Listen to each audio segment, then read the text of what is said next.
අපි හිතන්නේ පහුගිය අවුරුදු කීපය ගත්තොත් ජනතාවට හොඳටම තේරෙනවා හොඳටම කළේ කවුද කියලානේ. අපි තමයි හොඳටම කරන්න කියලා ආපු කට්ටිය මිනිස්සු මහපාරේ පෝලිං වල තිබ්බා. මිනිස්සු පෝලිං වල පපුවේ අමාරු හැදිලා මැරුණා. කිරිපිටි ටික ගෑස් ටික ගන්න නැතුව මිනිස්සු ජීවිතේ ගැට ගහ ගන්න නැතුව රස්සාවල් නැතුව මිනිස්සු ණය ගෙවා ගන්න බැරුව ලෝකෙට හිඟන රටක් බවට පත් කරා. එහෙම කණ්ඩායමක් නැවත ඇවිල්ලා අපිට තමයි හොඳටම කරන්න පුළුවන් කියලා කියනකොට මං හිතන්නේ ඒවා අපි බොහොම අර සලකන්න ඕන උපහාසයෙන්. මං හිතන්නේ ඒවට අපි කාලය වැය කරන්නත් අවශ්‍ය නැහැ. අපි අපේ වැඩේ හරියට කරගෙන යනවා. මොන මඩ ප්‍රහාර උපහාස අපහාසාවත් අපේ බිමේ ජනතාව දන්නවා අපි මහන්සි වෙලා මේ වෙනුවෙන් වැඩ කරනවා. ඒ වගේම අපි පොරොන්දු රාශියක් දුන්නා. අපි ඒවා එකින් එක ඉෂ්ට කරමින් යනවා.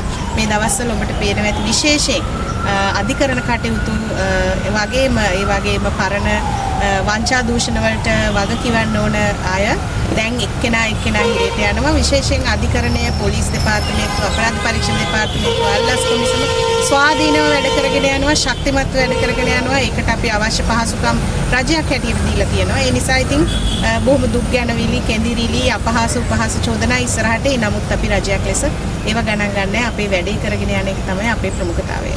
පාස්කු විමර්ශනට බය වෙලාද මේගොල්ලෝ මෙහෙම කරන්නේ? අනිවාර්යයෙන්ම මං හිතන්නේ ප්‍රධාන පොරොන්දුවක් තමයි අපි මහ ජනතාවට දීපු මේ පාස්කු ප්‍රහාරයේ වැරදිකරුවන් නීති ඉස්සරහට ගේනවා කියන එක.